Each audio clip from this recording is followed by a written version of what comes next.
खेल राज्य मंत्री गौरव गौतम ने पलवल अनाज मंडी का दौरा कर आश्वासन दिया कि किसानों की उपज का एक एक दाना खरीदा जाएगा। किसानों की उपज के दौरान मंडी में किसी प्रकार की समस्या न आए, इसका भी भरपूर ख्याल रखा जाएगा। इस अवसर पर भारतीय जनता पार्टी के जिलाध्यक्ष विपिन बैसला, मार्केट कमेटी पलवल के chairman Pankaj Virmani, DC doctor Harish Vashishtha, ADC Sumita Dhaka, DMC Manisha Sharma सहित कई अधिकारी मौजूद रहे। इस अवसर पर आढ़तियों ने भी अपनी समस्याएं रखी। मंडी का दौरा, पलवल मंडी का दौरा हुआ है।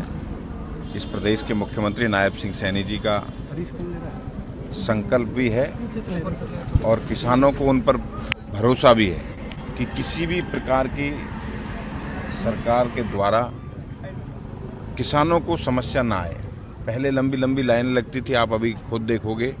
इसी पलवल मंडी का नज़ारा हमने देखा है कि लंबी लाइनें ट्रैक्टर्स की लगती थी, ट्रकों की लगती थी, लेकिन आज 1 मिनट के अंदर गेट पास होता, अंदर आता है किसान।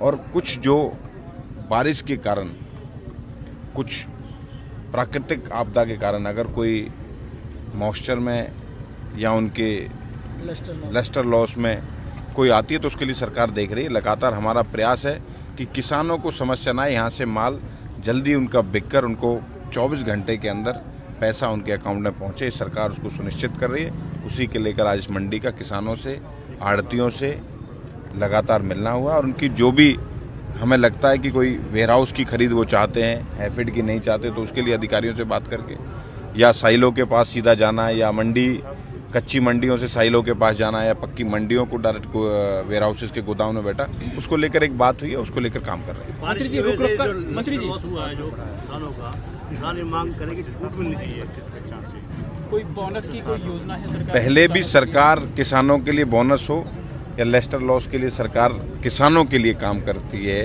कोई उनको मुआवजा देना हो या उसके लिए सरकार है आढ़ती वहन करता है, उस पर काम करेंगे। अच्छा, कुछ आढ़ती किसान से 2 किलो पर क्विंटल कटौती कर रहे हैं लस्टर, यानी कि उसके लिए मॉइस्चर को लेकर। नहीं, कोई ऐसी शिकायत आपके पास आई है तो तुम बताइए।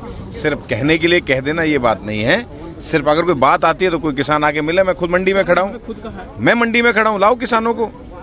मैं खुद मंडी में, इसलिए सरकार का प्रतिनिधि होने के नाते, सरकार में मंत्री होने के नाते मैं खुद मंडी में हूँ। कोई किसान एक भी मुझे नहीं मिला है। आपको किसने कह दिया मुझे पता नहीं है। अच्छा, किसानों के लिए कुछ सरकार से मांग उठाएंगे कि जो गेहूं रुक रुक करके अभी जो बारिश हो रही है, गेहूं का जो उत्पादन कम हुआ है, प्राकृतिक आपदा है और इसमें भगवान का ही मंजूरी है जो भी है, लेकिन सरकार की ओर से जो भी लस्टर लॉस हो या मॉइस्चर में उनके लिए कोई छूट हो, वो करने का काम सरकार करेगी। किसानों को कहना है कि इस बार बायोमेट्रिक की शुरुआत की है, लेकिन उनको बायोमेट्रिक से काफी परेशानी। नहीं, आप देखिए पहले कि आप ईमानदारी से, पहले कितनी लंबी लाइनें लगती थी ट्रैक्टर और इन सब की, और आज देखिए 1 मिनट से भी ज़्यादा किसान रुकता नहीं है, गेट पास होकर बायोमेट्रिक से खट से अंदर आ जाता है। अभी तो शुरुआत ही हुई है ना, अभी तो ऐसा तो है नहीं कि एकदम से पीक पे चला जाएगा। हाँ, तो पीक पे आएगा, धीरे देखिएगा। 20 लोग इसी काम के लिए लगाए सरकार ने। एक मंडी में 20 लोग, ऑनलाइन डिजिटल सिस्टम किया, डायरेक्ट बेनिफिट के बाद सीधा किसानों के पास पहुंचो। सीधा किसानों का डिजिटल फायदा कैसे हो, कोई बीच में बिचौलिया ना हो, उसके लिए सरकार काम कर रही है। बहुत बड़ी समस्या आती है। नहीं, उठान के लिए लगातार लग रहे हैं जो ट्रांसपोर्टर लेता है पिछले 15-20 साल से वही ट्रांसपोर्टर है, उसके पास अपनी खुद की 15 गाड़ियों से ज्यादा नहीं है और यहाँ का ठेका ले लेता है और फिर पूर्ति नहीं होती। नहीं, कोई ऐसी कोई समस्या आएगी तो उसको पूर्ति कराने। छोटी पड़ रही है, इसको शिफ्ट करने की भी डिमांड काफी सालों से चली आ रही है। हमने मुख्यमंत्री जी से घोषणा करा ली है, इसी अनाज मंडी में कराई थी। जमीन तलाशी जा रही है, मिली नहीं, अभी जमीन मिली नहीं है। अगर कोई आपके माध्यम से भी कोई जमीन मिलेगी तो हमें बताइएगा, हम मंडी को शिफ्ट करने का काम करेंगे। 50 एकड़।